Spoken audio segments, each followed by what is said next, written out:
No device holding this.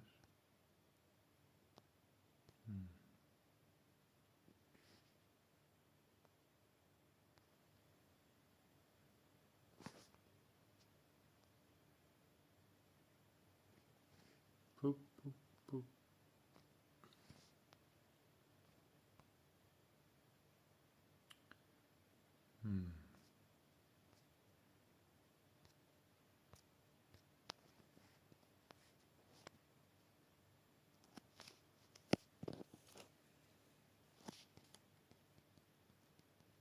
Why not device holding?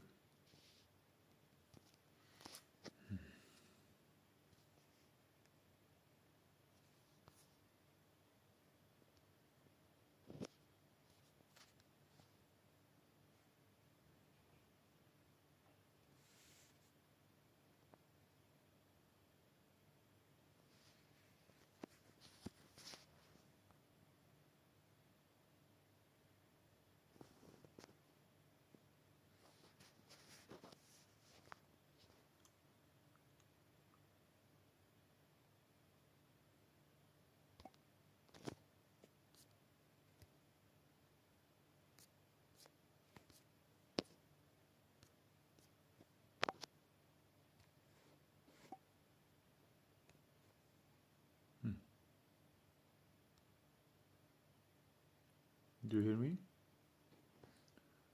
There's no chat.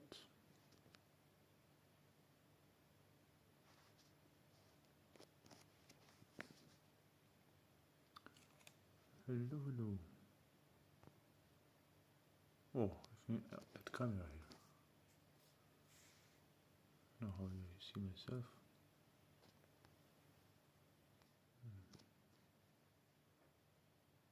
Device. Let's try.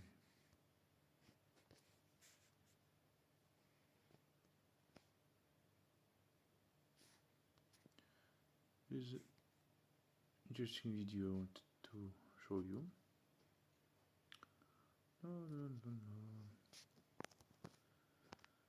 They are playing. These are people playing. Okay, let's see what is my history. This is my history. And okay, this is Jerry Benfield, my friend. Here's a good video. You're over 50. You don't need a gym. You need Tai Chi. 3 reasons to forget about the... Zelensky must be ready to sign something. This is direct pressure, or consent from Zelensky or from whoever replaces him. The Russian Federation retains de facto control over... Well, it's time to say it straight out, regardless of the consequences, because many do not understand the hints. What does Trump say? We will have a meeting with Russia. This is the official confirmation of the upcoming summit. The meeting will take place in Alaska, which once belonged to Russia on August 15th. We will start with it, says Trump. Priority is given to negotiations with the Kremlin, not with Kiev. An exchange of territories should be expected. This formulation of Trump means the de facto recognition of Ukrainian lands for the Russian Federation in exchange for certain services, freezing the conflict, a ceasefire and international guarantees for Kyiv. Zelensky must be ready to sign something. This is direct pressure, or consent from Zelensky or from whoever replaces him. The Russian Federation retains de facto control over part of the Donbass and Crimea, and possibly other territories occupied by it. The United States and Europe lift some of the sanctions. Kyiv receives international guarantees, but without NATO. All this should be presented as a truce, not a capitulation, so as not to cause large-scale discontent in Ukraine and the West. Russia does not make decisions on its own, but plays an assigned role in the scenario. Ukraine, Russia, the USA. The outcome is already predetermined. Look, the financial system, all key settlements in the world are done through the dollar. The IMF and the World Bank are under the control of the West. Any country that goes against the system is disconnected from swift investments and markets. Technological dependence, the internet, social networks, servers, operating systems, everything American. Any country is connected to the system and disconnected in case of its disobedience. Military dominance. NATO is, in fact, the USA plus allies subordinate to the Pentagon. US military bases are scattered around the world. Law and jurisdiction. International law has been de facto replaced by American law through UN courts and special tribunals. Information dominance. The USA controls the public perception of the world. If America decides that a leader is not suitable, then he is destroyed on screens long before sanctions and invasion. America is not a monolithic country, but a platform through which global elites operate: bankers, technocrats, corporations, military contractors. And they are gradually subjugating the entire world, not by capturing it with war and flags, but through debt, treaties, security agreements, corporate dependence, energy, and resources.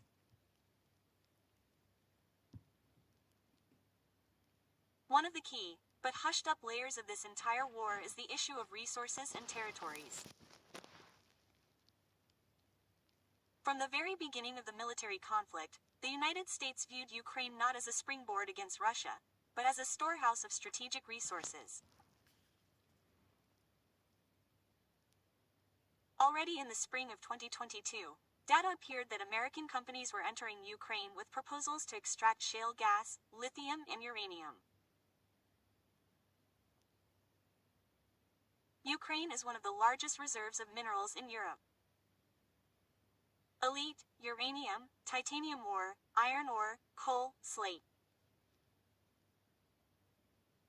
This is what the war is really about, not the anthem and flags, and certainly not the interests of people who are simply expendable.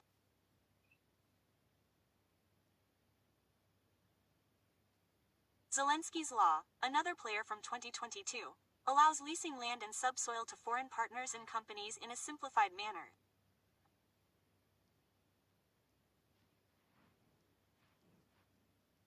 Putin is not against playing along with the US, because his goal is not victory, but practicing his function in this performance, where the winner will be the one who gains control over the land and subsoil.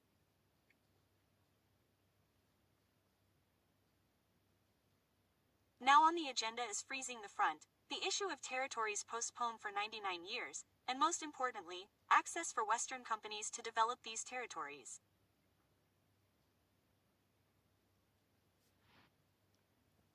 Russia is an instrument that transfers occupied territories to global structures, and the US, under the guise of the savior of Ukraine, gains control over its land and resources for decades to come. This is not a victory or peace. This is dismemberment for profit.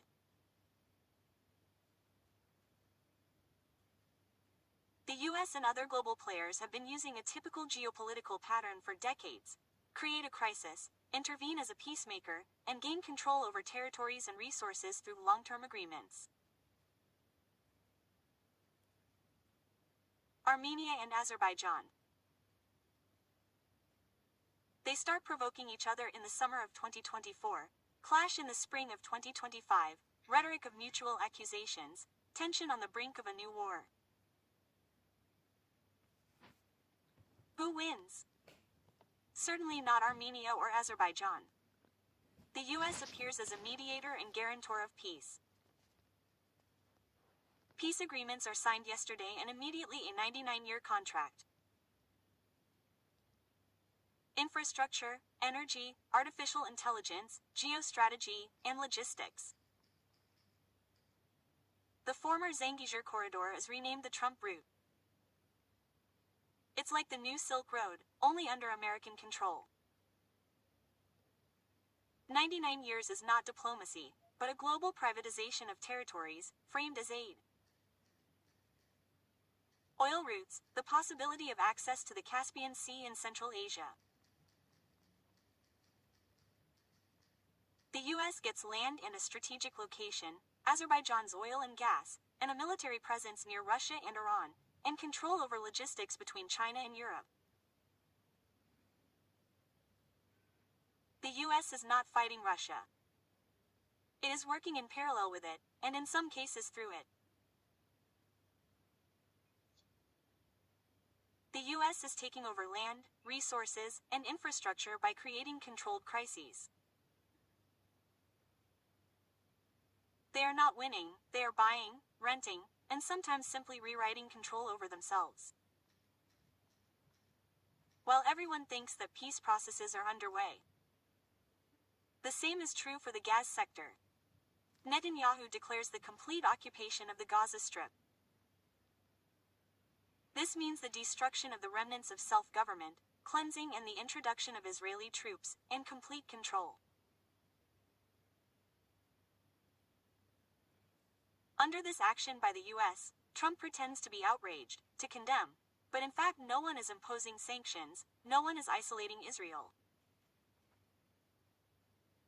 Trump is publicly yelling at Netanyahu. Theater, yes, an emotional performance for the crowd to show disagreements, mistrust, and justice.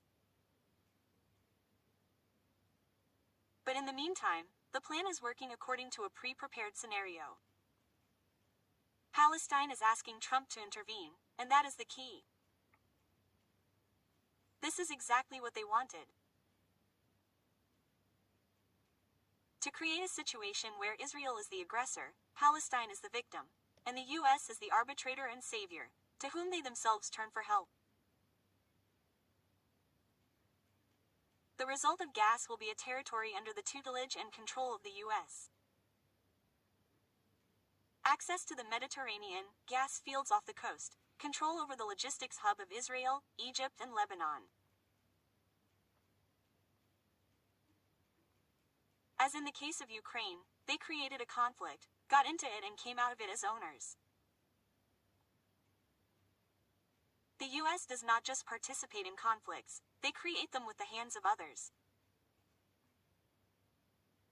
The CIRU and private contractors train personnel, arm them, create opposition, activists, combat cells. In fact, these are all controlled groups. Military allies IDF, the Israeli army are used as executors of provocations. Incitement of rallies, uprisings, riots, terrorist attacks, social networks, Telegram channels. All this is done by fictitious leaders. At a meeting with Witkoff, Putin passed Lenin's order through him to the family of Michael Glass, who fought on the side of Russia and was killed in Ukraine. His mother, Galina, is deputy director of the CIA. People as a mass will do nothing as long as they believe in the scenery that is shown to us. While the actors play, the audience sits in their seats and claps their hands. What can we do for now?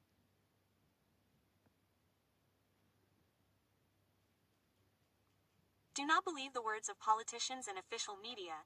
Unite with those who understand the real picture of what is happening. Do not participate in this performance. Learn to see cause and effect relationships, maintain autonomy, record and spread the truth. Support those who work on this truth, under threat of their lives and freedom, spreading it.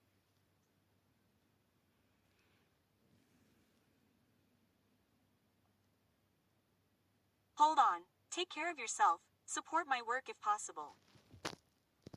Yeah. I don't know if you hear me. What do you think?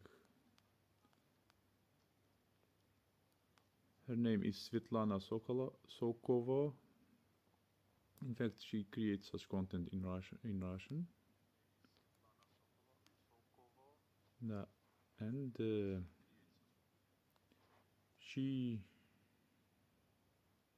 I'm watching her from the time of pandemic, and she shared a lot of interesting ideas, and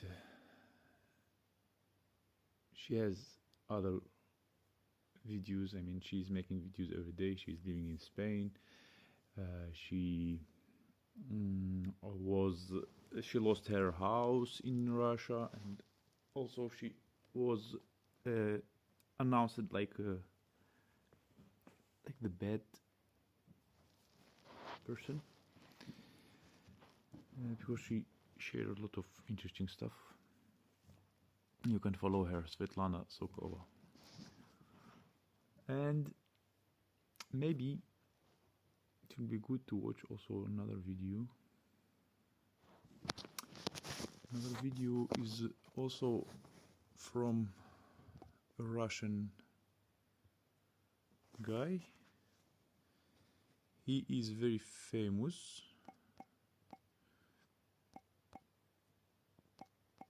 Do interview with this guy. Since 2014, I'm not allowed to travel there, and I don't have a lot of practice speaking Russian. And even when I was ambassador, I would sometimes make mistakes. And so with you, I don't want to make any mistakes. Hi, I'm Yuri Duch. For 8 years, I have been running an independent interview and documentary channel. We have more than 10 million subscribers. Our guests are the most popular musicians, politicians, actors, businessmen from Russian-speaking world. And now you are watching our English language channel. So far, we've published 2 videos featuring bands that are originally from Russia, but known worldwide. Those interviews were filmed in Russian and later dubbed into English.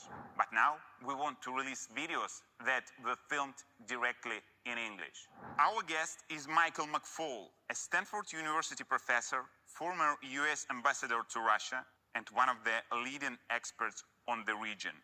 We met and talked about America, double standards, the war in Ukraine, and the challenges facing the Democratic Party. Before you watch, please subscribe this channel, like the video, and leave the comment. What do you think? All that helps us keep making more content in English.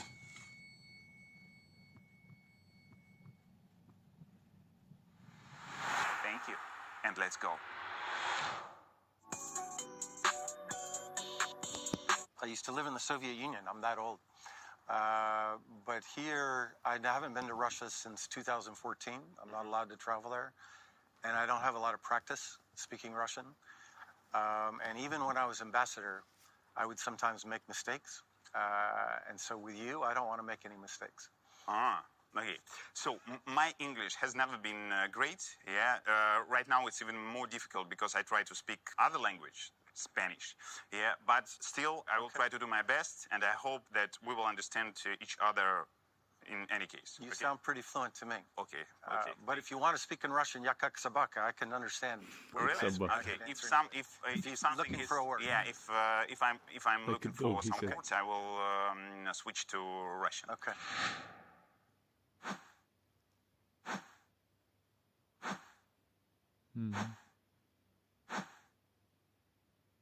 They had a good. First of all, I want to apologize to our audience that yesterday we filmed in Fort Ross. And You're in Fort Ross? Yeah, and Wow. I forgot using sun cream. That's why I got sunburned. We tried to fix it due to makeup, but I'm not sure that we could. That's why my apologies. By the way, Fort Ross is a quite important place to your family, isn't it? Yes, that's where I got engaged to my wife. Why did you Fort decide Ross. to do it there? And how do you do that? Well, it was my wife's idea. It wasn't mine. We're a very modern family. She proposed to me. She proposed to you? Yes. Wow, in Yeah. 1993. We got married in 93, so it must have been 92. But yeah, I'd never been there before. It's a very important place in Russian history. And we'd been dating for a long time. I actually proposed to her many years before. but with just a plastic ring. And she said, that's not serious. So that's when she decided, and it was very informal. It's like, we should get married. And we decided in Fort Ross. But was it common that years that a woman proposed? No. It was very progressive. My wife's a very strong woman.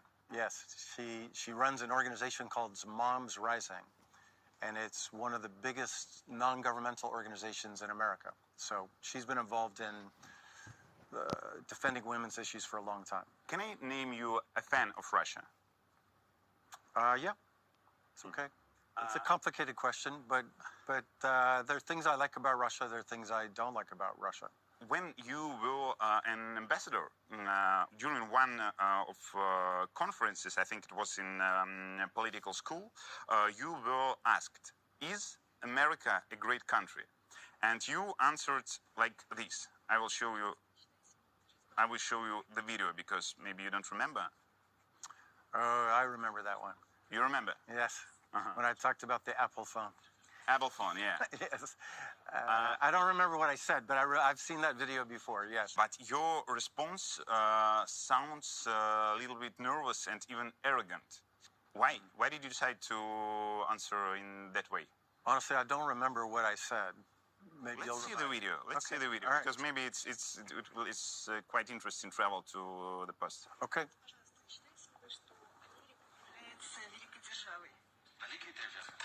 Это на русском языке, Yeah. да? Конечно. Cute, possibly Russian. Russian. Okay. And U.S.-Russian relations, where things were getting more English difficult. part also. So Only. I worked at the White House for President Obama. I worked 3 years at the White House. I was the Russia person there. And that was in the those were the Medvedev years. And there was a lot of cooperation between the United States and Russia. People forget that.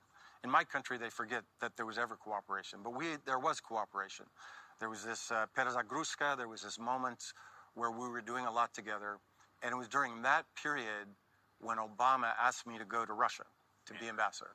I'm not a professional diplomat. I'm a professor, but he was the president. He asked me to go. By the time of that period, Putin had already come back. Our relations were in a very competitive position. And there was a lot of disparaging things said about my country while I lived in Russia. And so I think I was being defensive, you're right. But I would just say, analytically, I've just written a whole book about great power competition. And by any metric, whether we're talking about military power, economic power, innovation, universities, even ideas, America is a great power. Now, we're a flawed power. We have many flaws. I'm happy to tell you about the flaws. And they've gotten a lot worse since then. But we make things that people want to buy. Look, you have an Apple phone, I see. You don't have a Russian phone.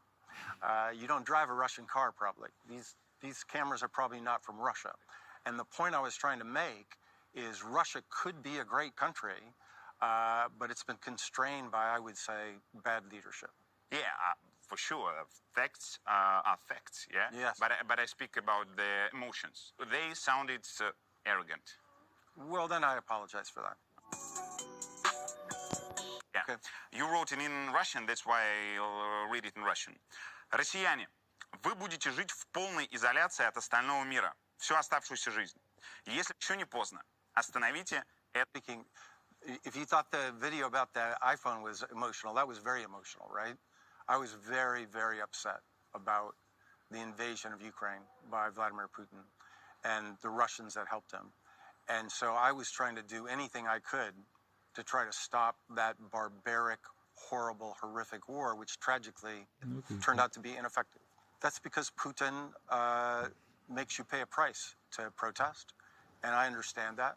And so the idea that Russians could stop the war turned out to be a false hypothesis, an inaccurate hypothesis. Okay, and for example, in a couple of days, just one more quotation, you wrote in Russian too, «Русский народ, как тебе не стыдно?» Were there emotions too? So I have lots of security reason, blaming economic reason, people. nothing serious about that. People are And I know Russians, including Okay. Russians that are close to Putin, For these that agree with journalists. what I just said. And I'm not saying they can change it, but I was hoping that there would be a bigger reaction against what I think is just, you know, one of the biggest tragedies of my lifetime is this slaughtering of children, this slaughtering of civilians. people are bad. There's good wars and bad Simple wars, but people. there are some wars That's that what have they say. no justification, and the invasion of Ukraine is one of those wars for me. But you addressed it to officials who are close to Putin, or to my neighbors in my In my district too. babushka. To either going, both. A short question, for a short answer. What opinion did you have or do you have on invasion of the United States to Iraq in 2003? I was against it. You were against it. Yes. Were you embarrassed? Were you ashamed in 2003?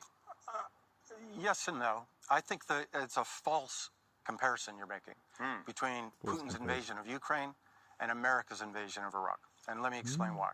Right. I was against that war. I petrol. think we should have given Saddam Hussein more time to prove that he did not have nuclear weapons and weapons of mass destruction. I think the Bush administration rushed that decision.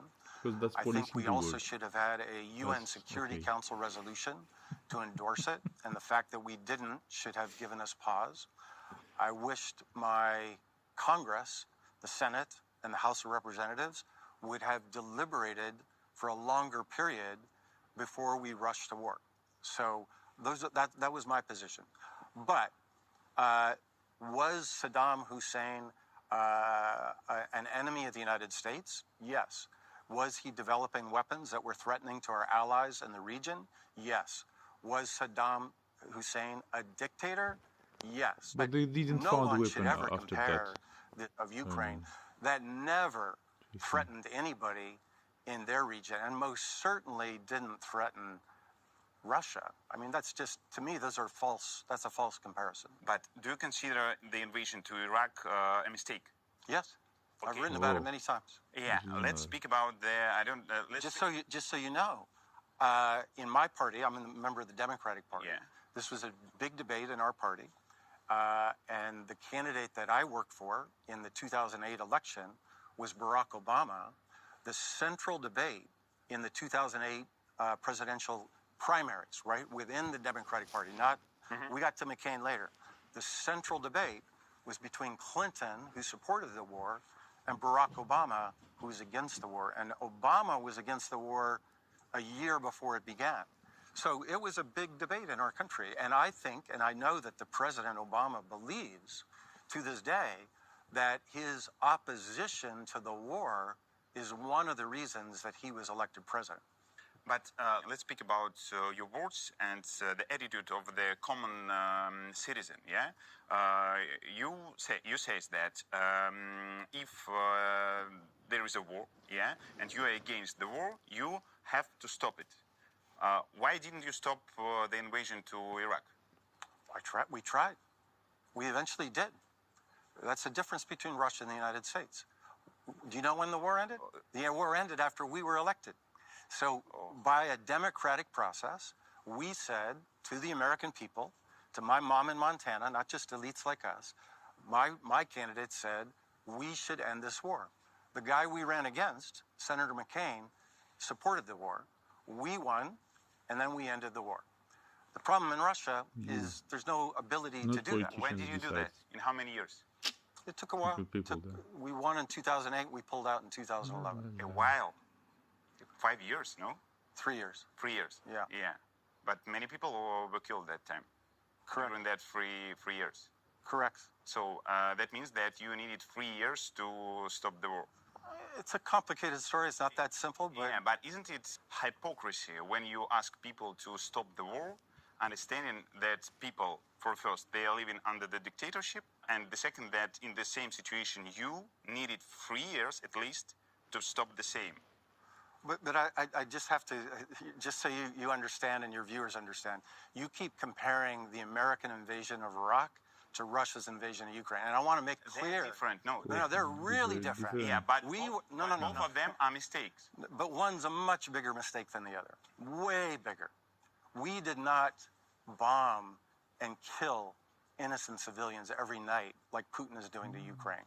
We did not capture and take to our country Vietnam. What happened in Vietnam, in Syria, in Lebanon, and other countries? 20,000 Iraqis and say, you are now American. We did not annex territory. We didn't do that. We never annexed territory. Putin has annexed territory.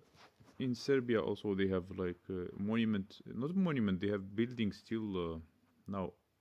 It's in the center of the city. They didn't like restore it. They just leave it because it was bombed, and I saw it with my own eyes many times. Territory of Ukraine. So in my world, they're just apples and oranges. And the other thing I would say, even if you think they're the same thing, two wrongs don't make a right. You can't say, because this notion of, this is called whataboutism, right? Well, what about Iraq? I heard this all the time as an investor. Well, if you're against the war in Iraq, then you got to be against this other war. You can't just say, well, they did it, so we can do it. I didn't say that. Okay. I didn't say that because I understand that there can be a different context. Yeah. That's why I'm speaking about the words. When you are addressing the words for even for guys from my district, who are against the war, but they are living not in the democratical country. Right. They're living with Putin, who is a dictator. I understand that. And you tell to them that stop the war. Yeah. And I, for sure. I'm looking for who is telling that. It's Mike McFaul, American citizen. Yeah. Their country had maybe not the same mistakes. But they did bad things in past. And how did they react? What was their attitude to them, and what was their behavior and actions at the same time? So it's a and I remember that guys from your district, didn't do something. They couldn't manage the situation fastly, even living in a democratic country. It's a fair point. And I wonder what could you have done living in dictatorship. That's why I'm listening to that words and thinks, do you really have right to be so strict, so direct, and so emotional? Well, number one, I don't believe this idea that because I'm an American, I can't criticize what other leaders do, and I want you to criticize my leaders if you want to. So this idea that you don't have a right to criticize us, please criticize my country. With regard to the war in Iraq, especially for our European allies, I'm disappointed in them that they didn't speak out more, that they didn't protest more. I wish there would have been bigger protests that would have helped our cause here. Number two, you're absolutely right that what happens in a democracy versus Putin's dictatorship is not comparable. I agree with you on that. I would just remind you that there were massive demonstrations against the war in Iraq. That's how Barack Obama became president.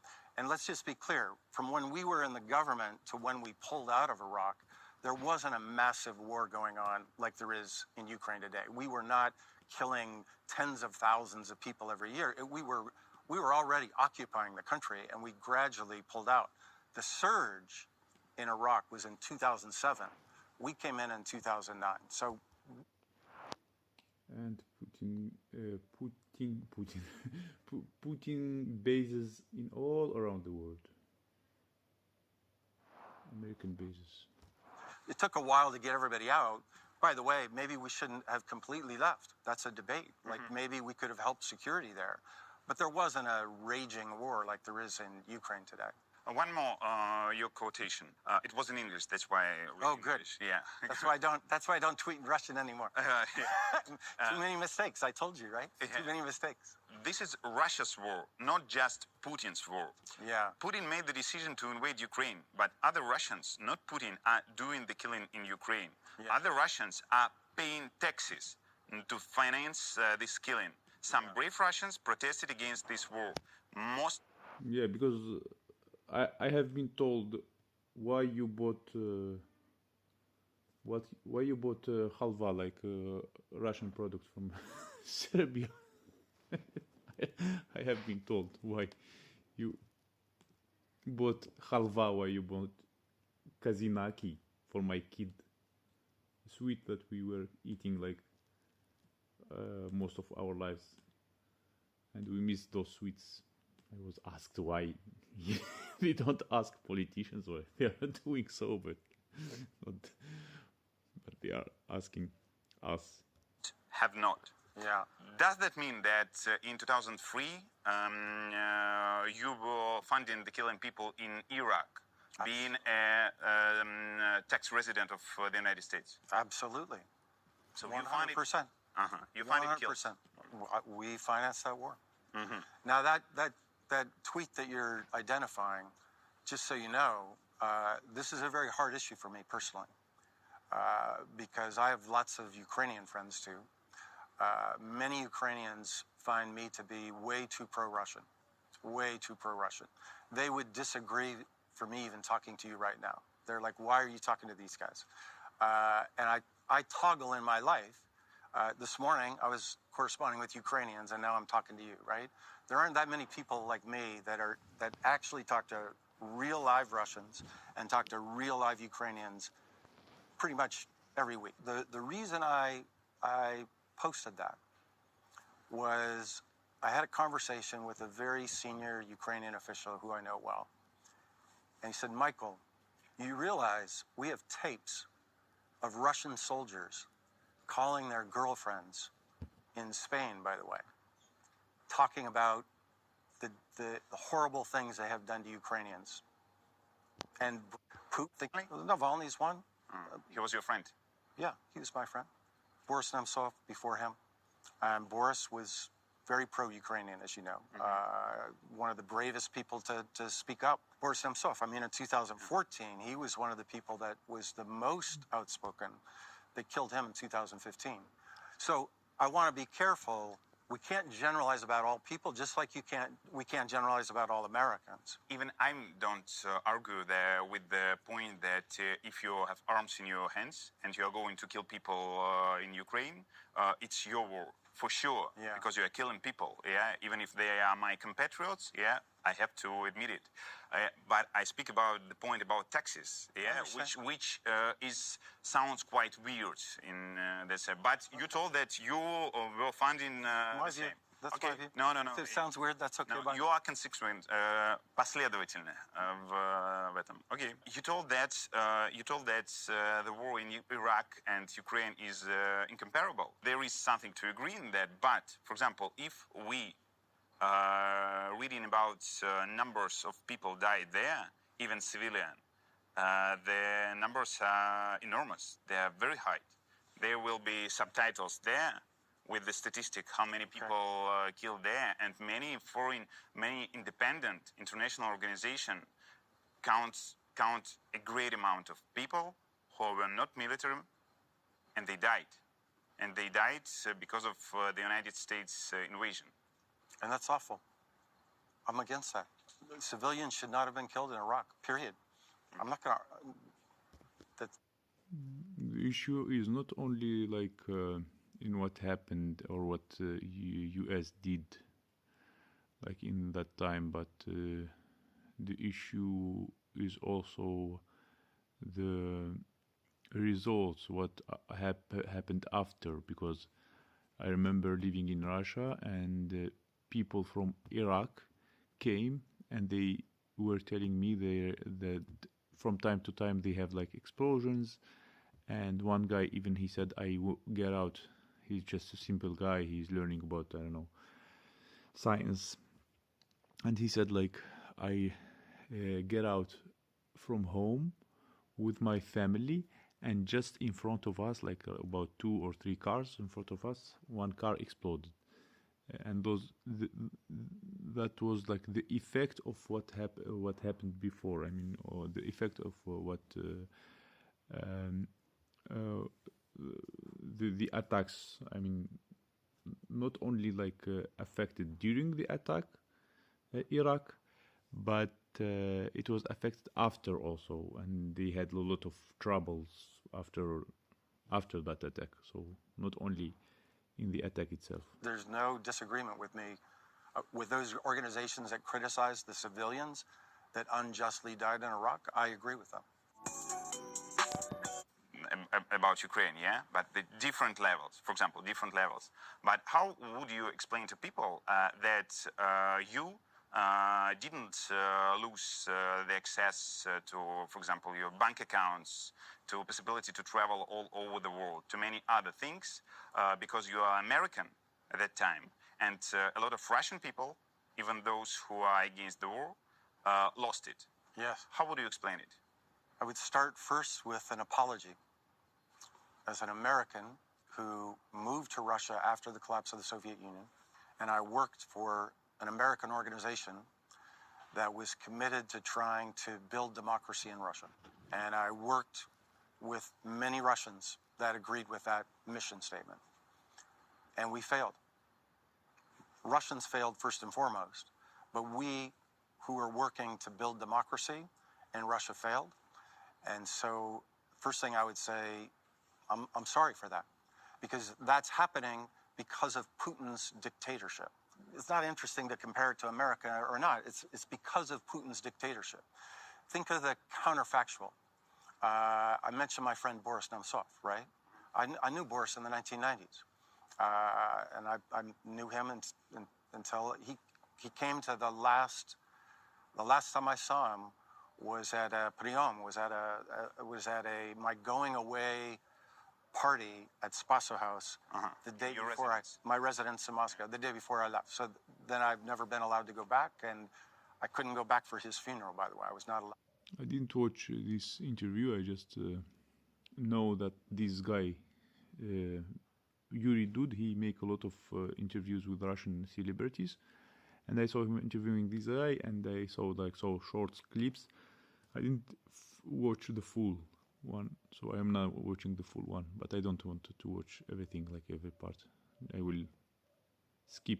Allowed to go back, but he's one of those guys that they had a different future, had a different vision, and had he succeeded Yeltsin rather than Putin, and I believe that was a possibility, by the way, I'm happy to talk about it, then bank accounts wouldn't be frozen, because Boris Nemtsov would have never invaded Ukraine.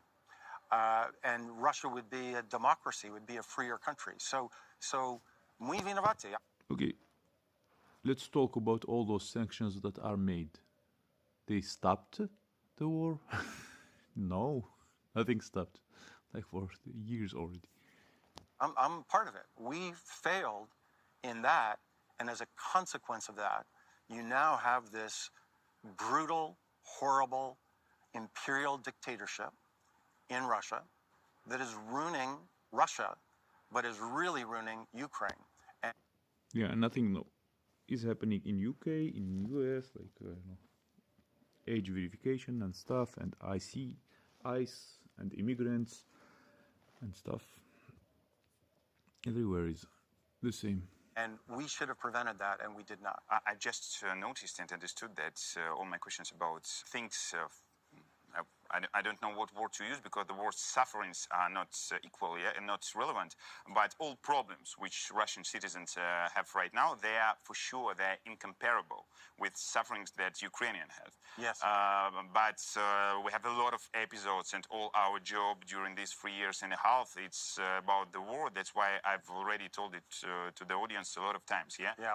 But meeting you, I would like to just make points and make more attention to other things, yeah? Sure, I understand. But still, for example, just to compare, for many of people among our audience, it won't be explanation.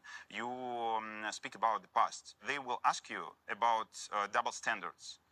When America or some other countries doing terrible things, citizens of that countries normally still keep living the same, yeah? We speak about common citizens, not about the government, about the top management of the countries.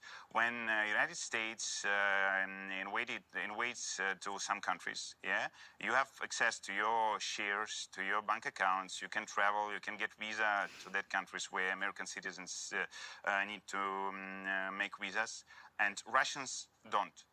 Why? Isn't it double standards?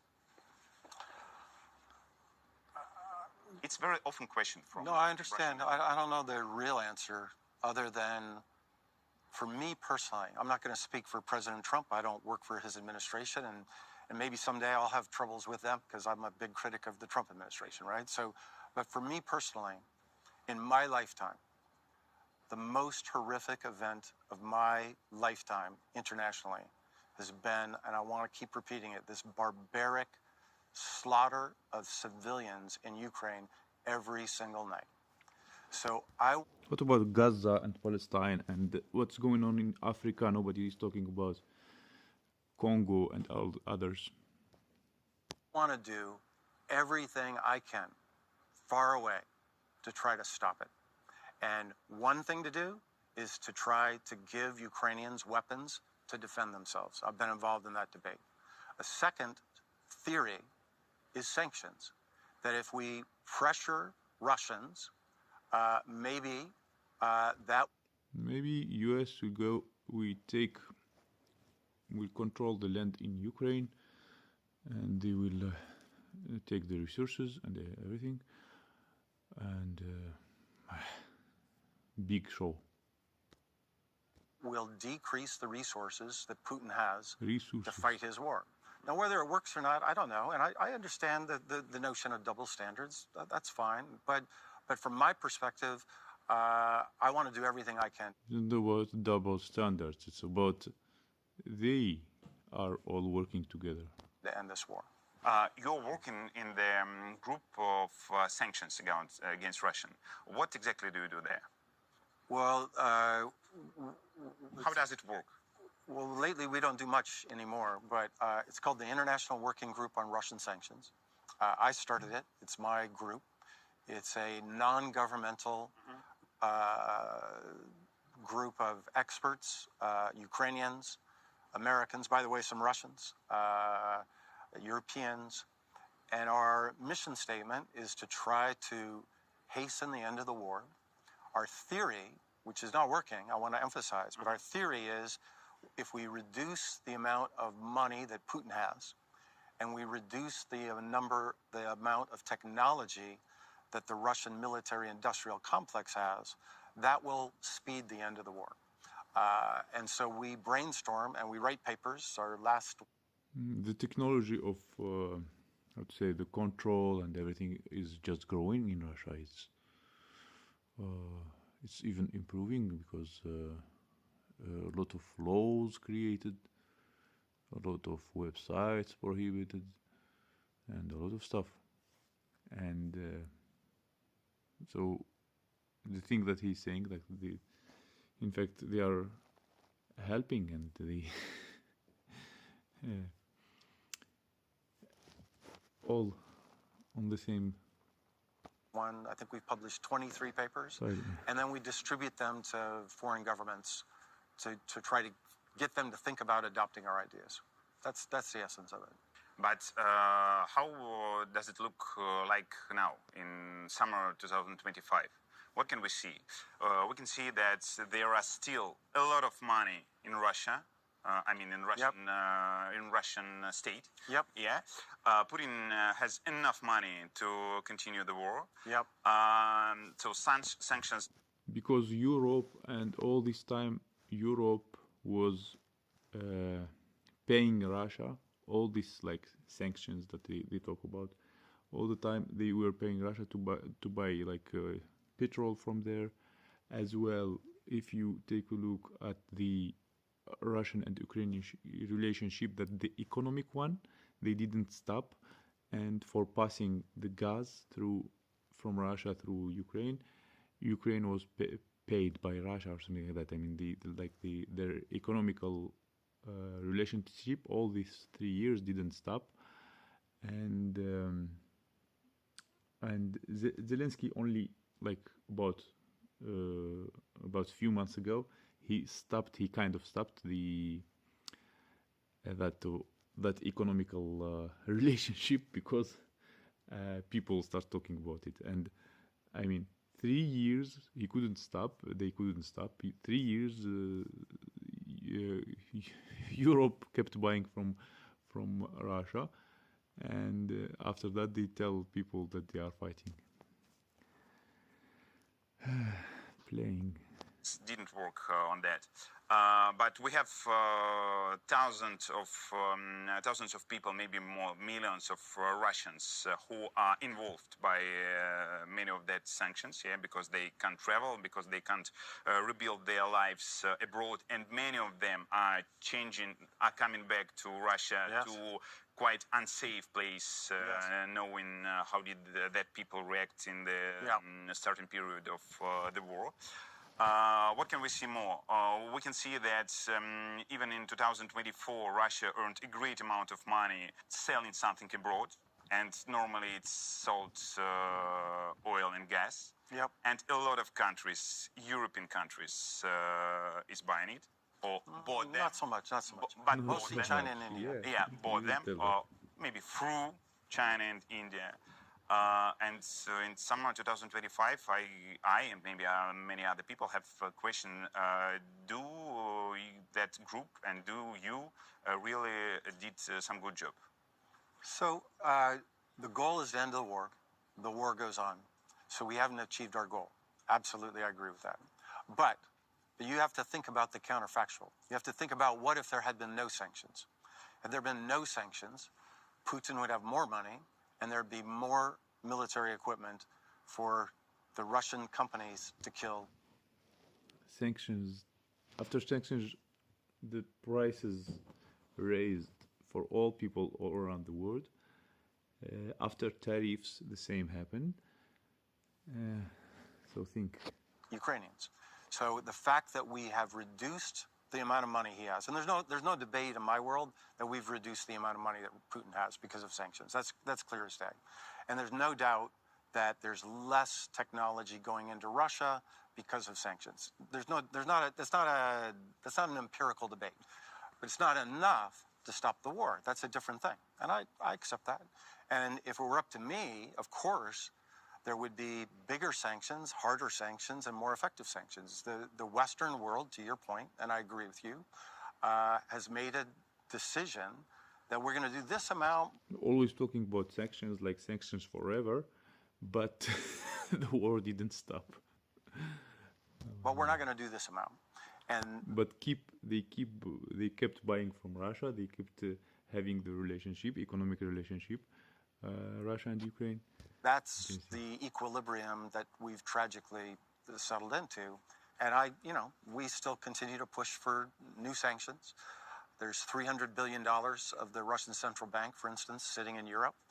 It's my firm view that money should go to Ukraine. And we haven't achieved that objective yet. But we're making progress. We're still fighting for that. And I hope that money will never go back to Putin. Why does... just playing the good and bad policeman and acting like they are trying to stop while only supporting it from both sides. I had one other thing about the other Russians you talked about, just so you know my personal view. And I've written this, so I'm not making it up. I write a lot, so you can find a lot of things about me. I think we made a mistake in not attracting more Russians to leave and immigrate to America and Europe. And we should have made it easier for them to leave. We're sitting in the Silicon Valley, right? We have 100,000 Russians here. Yeah. I'm really happy they're here because they're making my country and my economy better. There's a lot of smart people in Russia. I know that for a fact. We want them to leave so that they help our countries develop, but they don't help Putin and his VPK. That they don't go work there. We should have created those incentives, and we were too blunt. We didn't discriminate. Why didn't you do that? We tried. I tried. We tried to argue with the government. Who is responsible? An interview of one Russian popular journalist. His name is Yuri Dud, and he's interviewing this American guy, and he's asking about like why mostly this guy, he was blaming simple Russian people. That was the discussion between them. Who is responsible for that? Well, the governments. No, I'm not in the government. I'm just the governments of the United States, EU. I think they should have even like complicated companies, you know, like Arkady Volozh, right? Like even his company, we should have made it. I want all the people that used to work for Arkady at Yandex, the smartest people in Russia, right? I used to know these people well. I want them to work here. I don't want them to have to go back to Russia and be part of making. If they don't want them to go back, why they make their life like a hell? Russian weapons more sophisticated with artificial intelligence. To me, that is a mistake of our policy. And I think we made a mistake. Okay, but But I'm still fighting. I'm still trying to change it. But do you? I don't remember. Just tell to me if it's mistake. Did you speak loudly about that problem? About, hey, European Union, why didn't you do so many problems for Russians who are ready to move to your country? And this Yuri Dud, this journalist, he left the country himself, and he's considered like a foreigner agent in Russia because he's, I mean, kind of against the government. So he left the country as well, and he sees things from European and from, so he traveled the world. To immigrate and to make you much better. Did you speak loudly about that? How does, I don't know, loud, how to define that. Loud. I mean, how many time have you spent speaking about that in public? Well, I published an article in the Washington Post about that. Millions of readers. That opened the borders for Russians. Well, to attract Russians to come to the West. You wrote it? Yeah. Sorry, maybe I... With a guy named Gary Kasparov, who I know you know. We wrote it together. He was against you. He was against that position. He changed. No, we were together on that. Together. He's somewhat changed. I don't know where his views are now. But I'll find the piece for you. You can put... Okay, let me read this. You can't blame the people, but it's been decades that they've been oppressed. The Russians need to start standing against the government. Yeah, when you stand against... When U.S. citizens stand against the government, or when Israeli citizens stand against the government, when all they stand, they all should stand. I agree with you. Yes. Put it up on the website when you post this video. Okay, for example, and we speak because there are many countries that are not doing the right stuff, but the people can't change anything. They will go to protest and nothing will change almost. About double. But I want to be clear, man. I want to be clear. Like no disrespect to the Russians struggling with their bank. I have lots of friends. I have friends who resisted Putin, who have been tried to arrest Putin, who live abroad and have lost their money and are suffering and they can't get their bank accounts. Personal friends that I've known for 30 years. And I am sympathetic. It's interesting that some people they blame all what's happening in the world in Russians. I mean, all politicians are playing this game. Did you see anything happen to the politician? Did you see anything happen to Biden, to Trump now, to Putin, to Zelensky? Did you see anything happen to them? No, they are all safe. Sympathetic to their situation. But compared to my sympathy for the Ukrainians, this is a night and day kind of issue. Like, you can't get your visa to go to Barcelona to have vacations. No disrespect, I don't have a lot of sympathy for that. I agree with every word you... Yeah, but I just want to make sure you're... No. I want to make sure I understand that I don't know if they will talk about this or not. Some Ukrainians are sent back to Ukraine. So this is like how to care about Ukrainians, like... they couldn't prolong, for example, their passport and stuff in Europe. Sufferings of Ukrainian and Russian people right now are incomparable. Yes. Yeah, I understand that. But why it's so important point for me, while speaking for a politician of Democratic Party and for a person who speaks a lot about policy and democracy. Because it looks like something that it's out of democracy. That I disagree. If you understand that, okay, I will open a bank account to people from everywhere, yeah, except Russians. Isn't it? Is it really a democracy?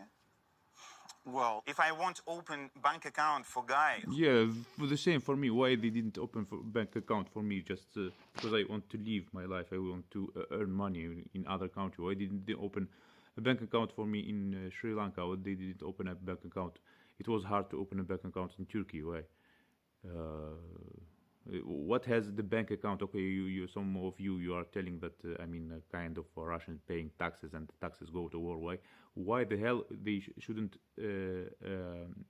open bank accounts in other countries to live their lives, like in other countries completely, where the taxes will go to other countries? who supports the war, who works or worked recently in parliament, okay, that is quite normal compliance. Yeah. But if you just see the red passport, it doesn't seem to be a democracy. And many people raised thinking that democracy is then everybody is equal. And that's... raised where? In Russia?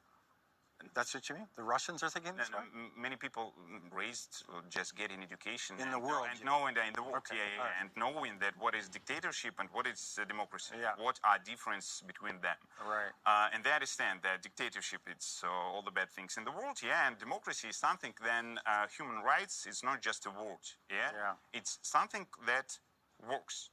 Yeah. And when you bring your red passport to bank office and you are refused only because the passport is red, you start doubting, is it democracy or no?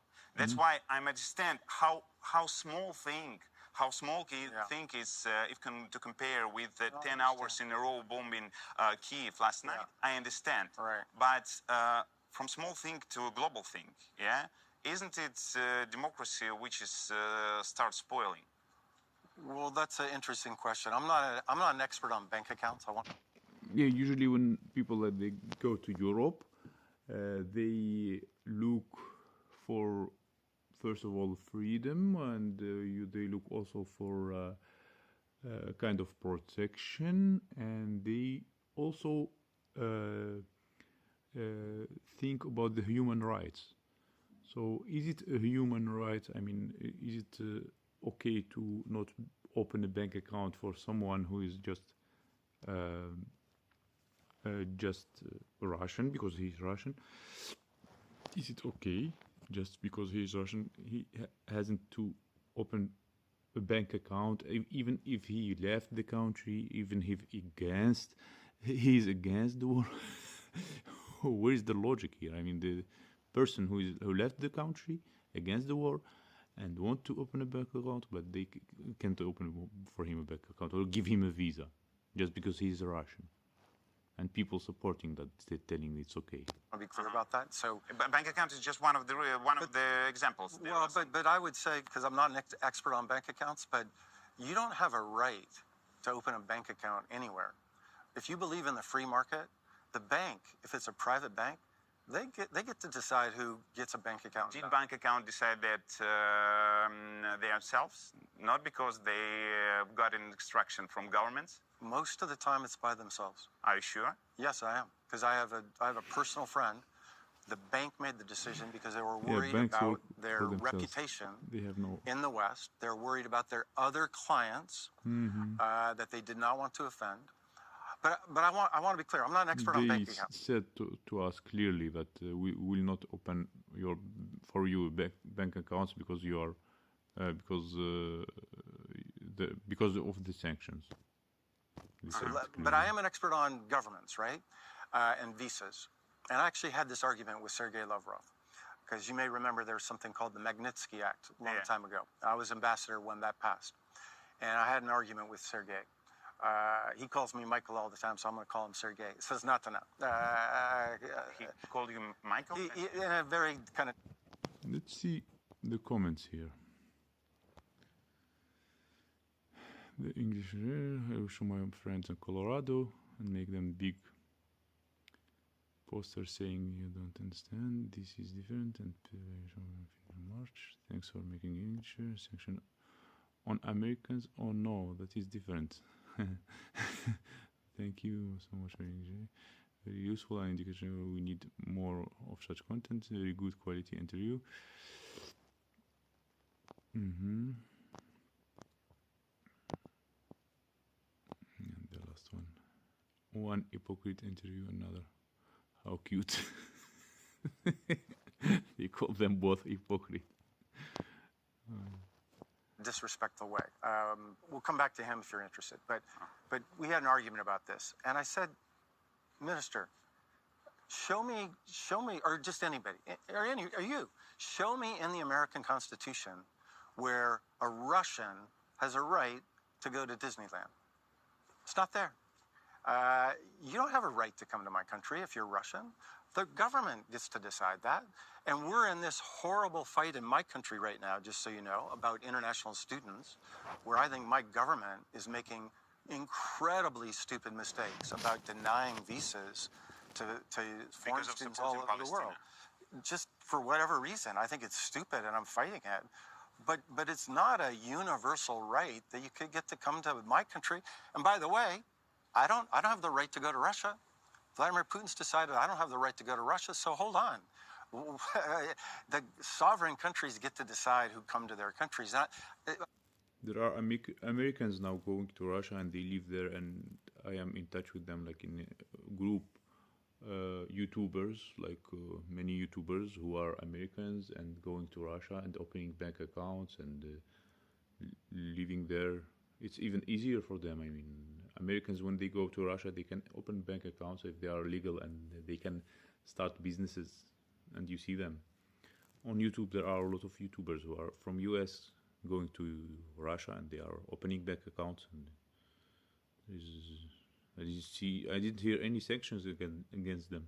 America and Russia are kind of extremes, but I think of countries like Estonia where these issues are very, fierce, and sovereign countries get the right to decide who comes to their country. Yeah, but the difference is that I'm protesting, that I don't agree that you doesn't have opportunity to go to Russia. Yeah? I'm against this. Yeah. I'm against this. Yeah, and for many people there is, Russians can't get access to some kinds things as visas or something like that only because they didn't stop the war. It's I don't know so if that's true, but illogical. It's so illogical, don't you think? And how to explain to young people, especially right now raising in Russia, there are a lot of people who are under propaganda right now, and that propaganda explains them that, look at the democracy. Some guys who are a little bit older than you, they got used to think that in Russia there is no democracy, and abroad in Western world there is. But look at that example, that some money on shares accounts are blocked. A lot of people, it's a normal total, that maybe one of the most unfair financial thing, much bigger than just not to open a bank account, people can go inside to some countries in Europe, even have all documents. Many examples, and that young people in Russia, they think that, really? In comparison that with such examples, Putin's world seems not to be so dark. Okay, well, hang it. That's why Good luck to you all, man. Good luck to you all in Russia. I mean, you can go to. There are lots of other places you can go. I don't have a good answer for that, other than to say there has to be a price to support Putin's war. And I'm sorry if you're not doing anything, and I get the costs and all that, but the notion that you need to vacation in Europe. Who said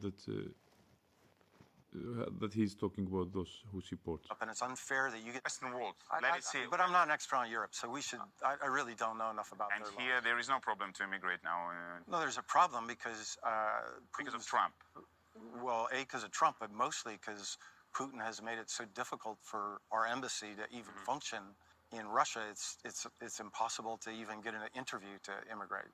So I think it's become a lot harder compared to when I was there. But my first concern is for sure about immigrants too. And a lot of them have a lot of problems.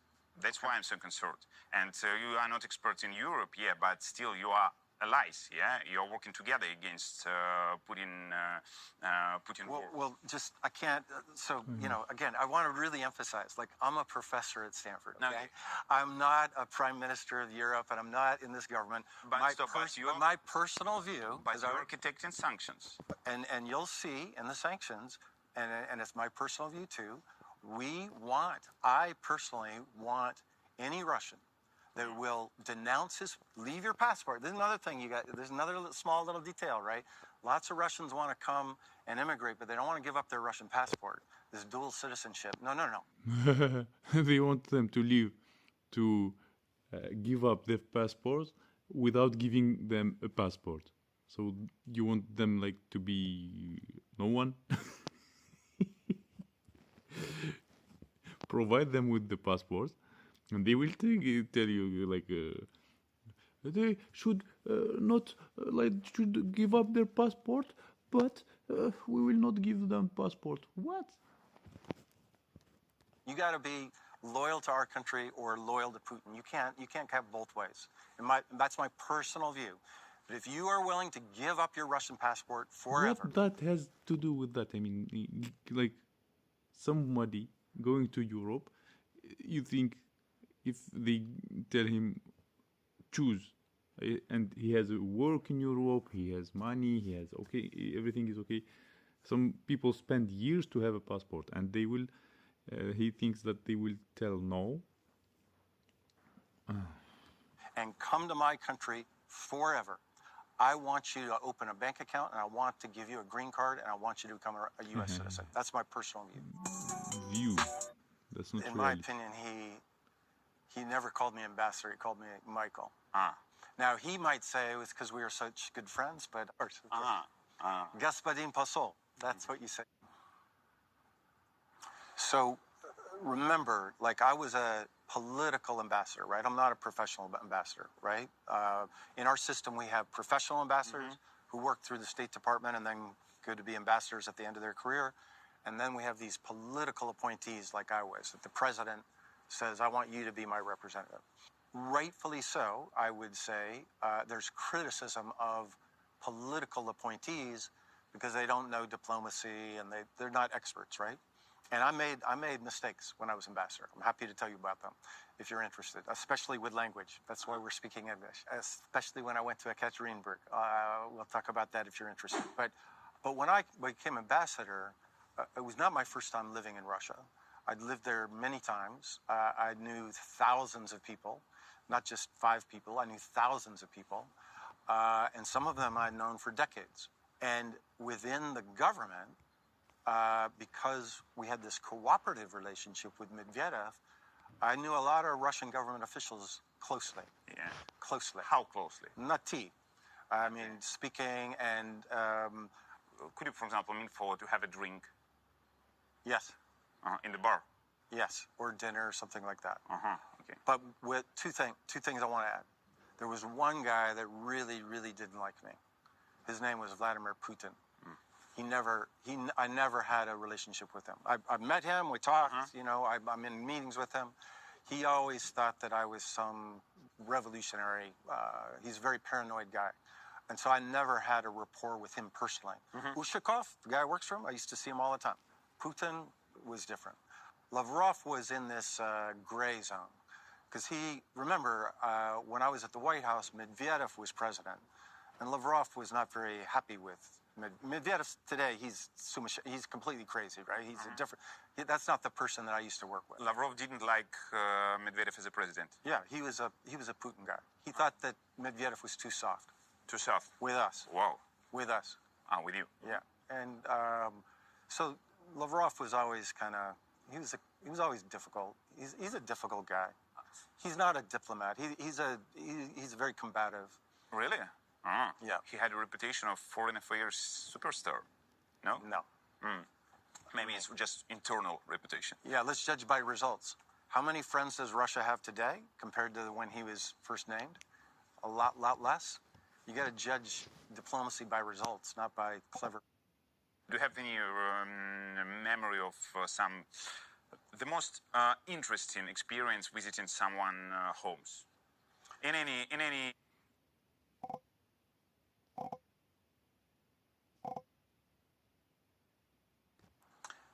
Do you know what is TCK?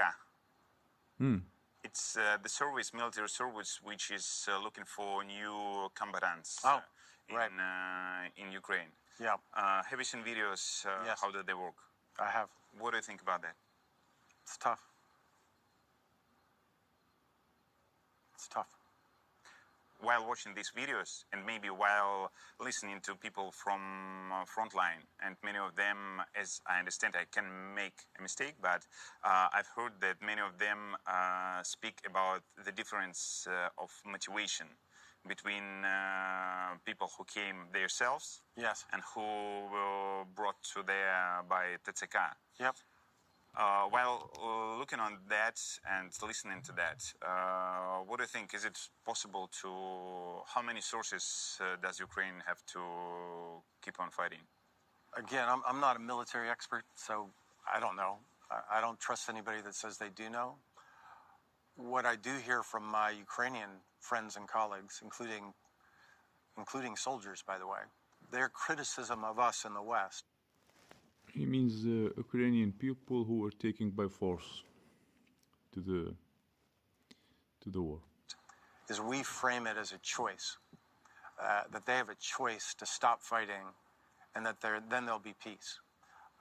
Their perspective is if they stop fighting, Putin will kill them, and then he'll kill more people, and then he'll take more territory. So they think we're it's okay naive to think that if push I don't want to judge. I just want to think, and I want to speak people to about that war. with the person who, as I see, has empathy to a lot of things and process. But what minds do you have in your heads while watching on that videos with TCK and young guys who are caught by them?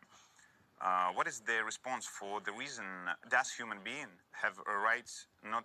Some Ukrainian to not be taken by those forces to the war, they run from the country, and it was like a situation where someone drowned in the river, and different stories about how they run through Romania. And there's like also corruption going on, how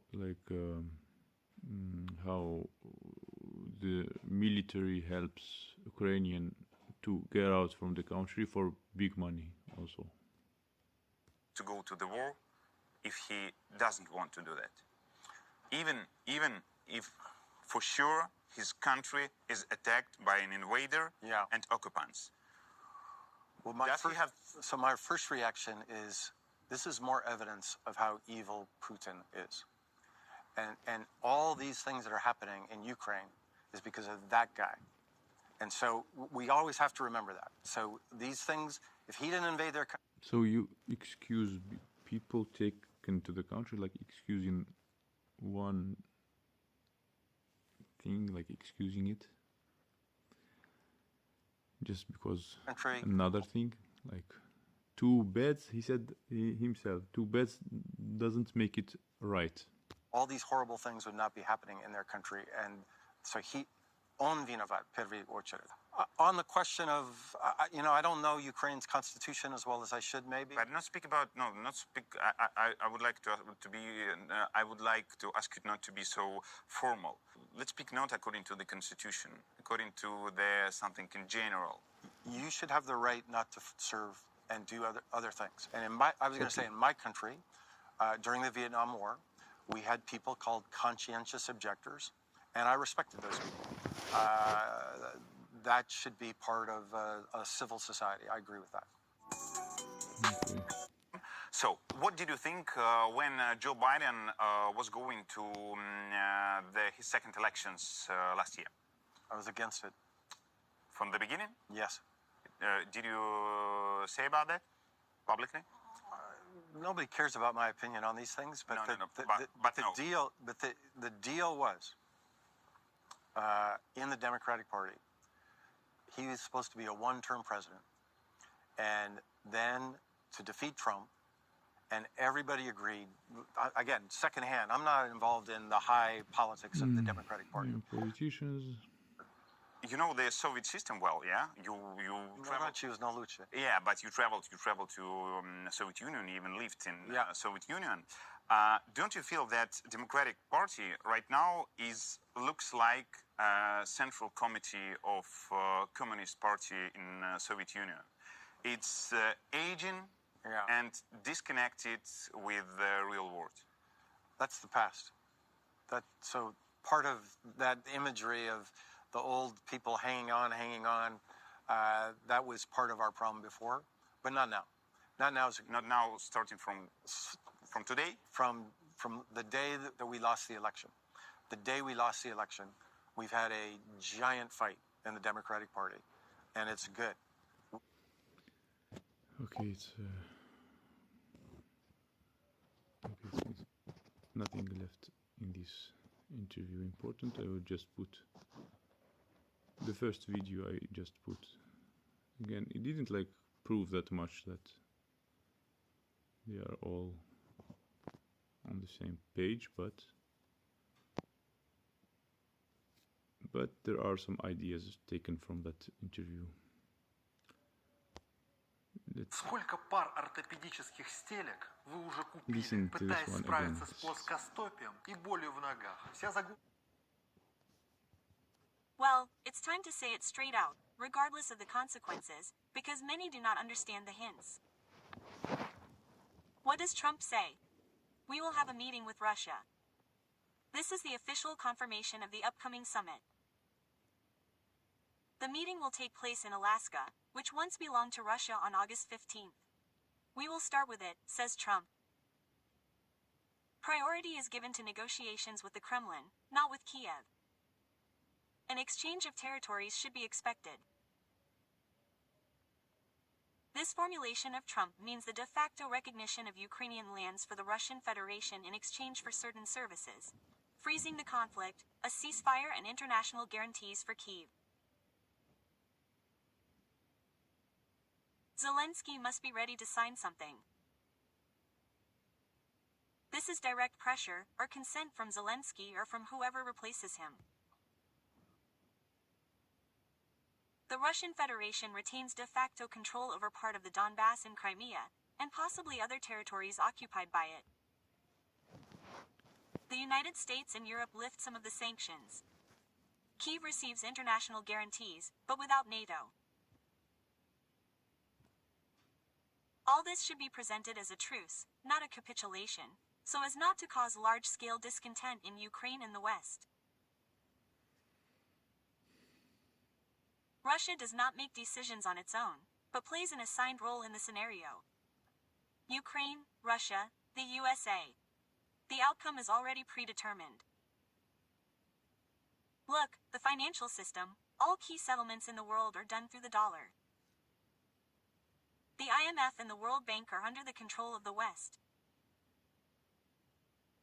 Any country that goes against the system is disconnected from swift investments and markets. Technological dependence, the internet, social networks, servers, operating systems, everything American. Any country is connected to the system and disconnected in case of its disobedience. Military dominance. NATO is, in fact, the USA plus allies subordinate to the Pentagon. US military bases are scattered around the world. Law and jurisdiction. International law has been de facto replaced by American law through UN courts and special tribunals. Information dominance. The USA controls the public perception of the world. If America decides that a leader is not suitable, then he is destroyed on screens long before sanctions and invasion. America is not a monolithic country, but a platform through which global elites operate: bankers, technocrats, corporations, military contractors. And they are gradually subjugating the entire world, not by capturing it with war and flags, but through debt, treaties, security agreements, corporate dependence, energy, and resources.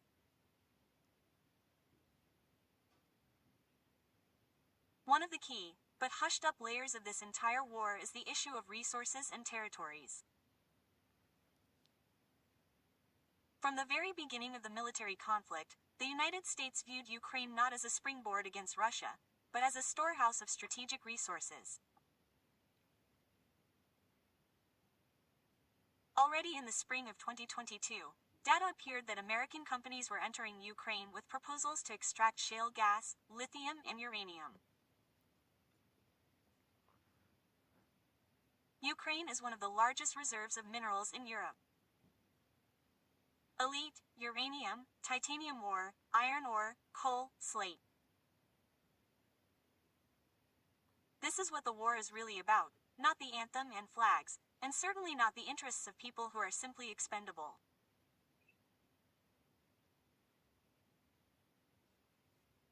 Zelensky's law, another player from 2022, allows leasing land and subsoil to foreign partners and companies in a simplified manner.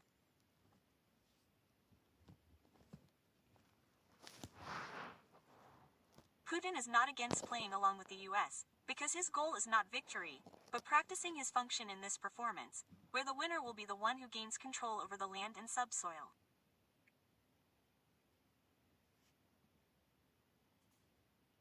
Now on the agenda is freezing the front, the issue of territories postponed for 99 years, and most importantly, access for Western companies to develop these territories.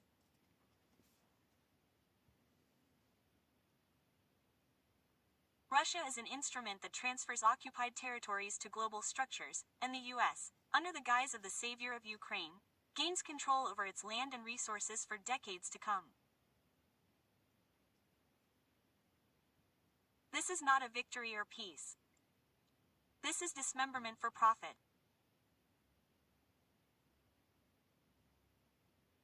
The US and other global players have been using a typical geopolitical pattern for decades: create a crisis, intervene as a peacemaker, and gain control over territories and resources through long-term agreements. Armenia and Azerbaijan. They start provoking each other in the summer of 2024, clash in the spring of 2025, rhetoric of mutual accusations, tension on the brink of a new war. Who wins? Certainly not Armenia or Azerbaijan. The US appears as a mediator and guarantor of peace. Peace agreements are signed yesterday and immediately a 99-year contract. Infrastructure, energy, artificial intelligence, geostrategy, and logistics. The former Zangezur corridor is renamed the Trump route. It's like the new Silk Road, only under American control. 99 years is not diplomacy, but a global privatization of territories, framed as aid. Oil routes, the possibility of access to the Caspian Sea in Central Asia. The US gets land in a strategic location, Azerbaijan's oil and gas, and a military presence near Russia and Iran, and control over logistics between China and Europe. The US is not fighting Russia.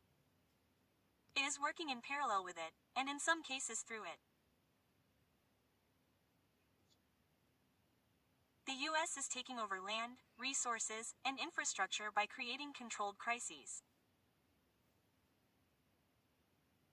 They are not winning, they are buying, renting, and sometimes simply rewriting control over themselves.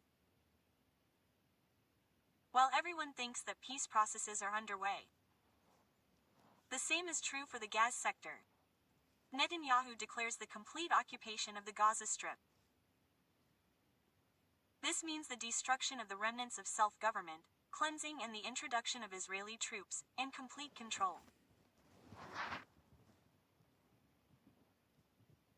Under this action by the US, Trump pretends to be outraged, to condemn, but in fact no one is imposing sanctions, no one is isolating Israel. Trump is publicly yelling at Netanyahu. Theater, yes, an emotional performance for the crowd to show disagreements, mistrust, and justice. But in the meantime, the plan is working according to a pre-prepared scenario. Palestine is asking Trump to intervene, and that is the key. This is exactly what they wanted. To create a situation where Israel is the aggressor, Palestine is the victim, and the US is the arbitrator and savior, to whom they themselves turn for help. The result of gas will be a territory under the tutelage and control of the US. Access to the Mediterranean, gas fields off the coast, control over the logistics hub of Israel, Egypt, and Lebanon. As in the case of Ukraine, they created a conflict, got into it and came out of it as owners. The US does not just participate in conflicts, they create them with the hands of others. The CIRU and private contractors train personnel, arm them, create opposition, activists, combat cells. In fact, these are all controlled groups. Military allies IDF, the Israeli army are used as executors of provocations. Incitement of rallies, uprisings, riots, terrorist attacks, social networks, Telegram channels. All this is done by fictitious leaders. At a meeting with Witkoff, Putin passed Lenin's order through him to the family of Michael Glass, who fought on the side of Russia and was killed in Ukraine. His mother, Galina, is deputy director of the CIA. People as a mass will do nothing as long as they believe in the scenery that is shown to us. While the actors play, the audience sits in their seats and claps their hands. What can we do for now?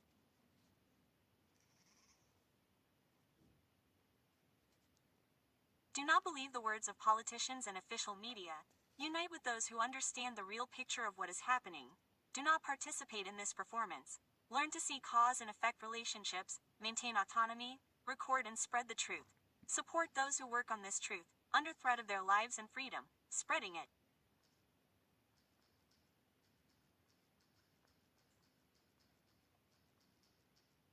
Hold on, take care of yourself, support my work if possible. Financial support is vital to me, because I am collecting money for a plot of land so as not to be left on the street. This woman also, she's Russian and she's living in Spain. Her name is Svetlana Sokova. A lot of crazy things happened to her, and she shared a lot of things. We are giving them too much credit. All the news are full of politicians. Those are just my ideas. Like, too much, I mean, too much. Yeah.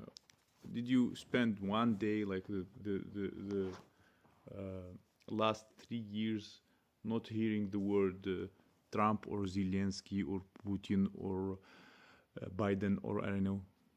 Every single day you hear about them. Oh my God. I mean, people can't. Do you think only about them? And that's the goal. To give them the credit, give them the energy.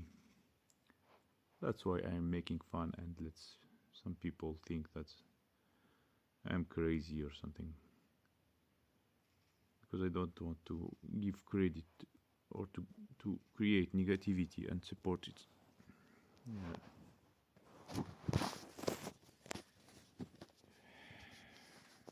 A big show, a big club, and you aren't in it. Big show and performance by actors who are showing people, simple citizens, that they are fighting, and in fact citizens are losing it. And that is what's happening, and I hope more people will be aware. I don't think so that it will be, but I hope so, because otherwise the future will not be bright, and we have kids growing, and we wish they could grow in a better world, not full of propaganda and brainwashing and stuff. Yeah, I think that's it about this stream. A lot of people will not be happy about this stream. They will unsubscribe. They will think that I am kind of propaganda. Well, yes, I am propaganda, but I propagate peace and I propagate unity, and for people to not fall in this show that they are fighting and making us fight. They are not fighting. They are all friends. I just asked this ChatGPT to give me this picture AI. I thought it will tell me that it's restricted. But interesting that even AI gave me this picture. I just wrote, give me a picture where Biden, Putin and Zelensky play together. And it gave me a picture. I thought it will not give me a picture like this. It will be like, tell me like against the rules or guidelines. Yeah. Yeah, that's it.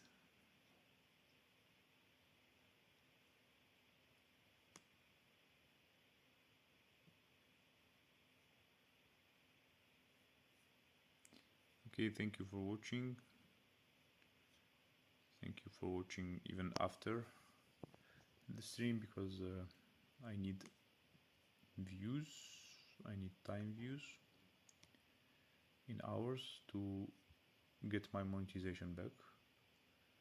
And I have now how much?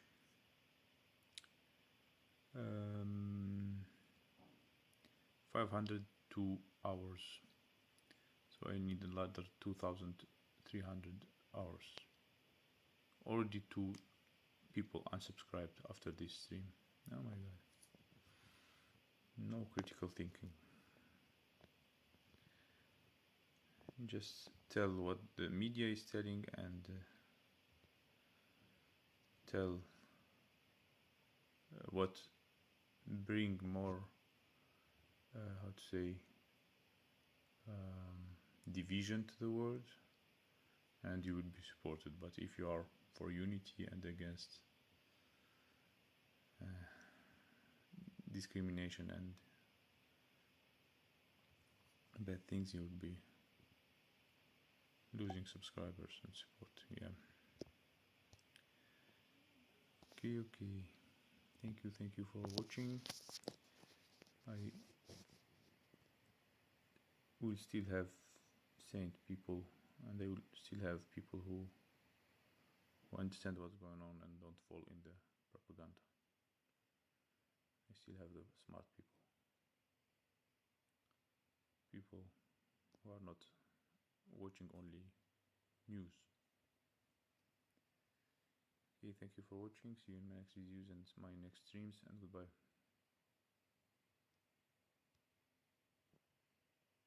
How to stop it here? Streaming control.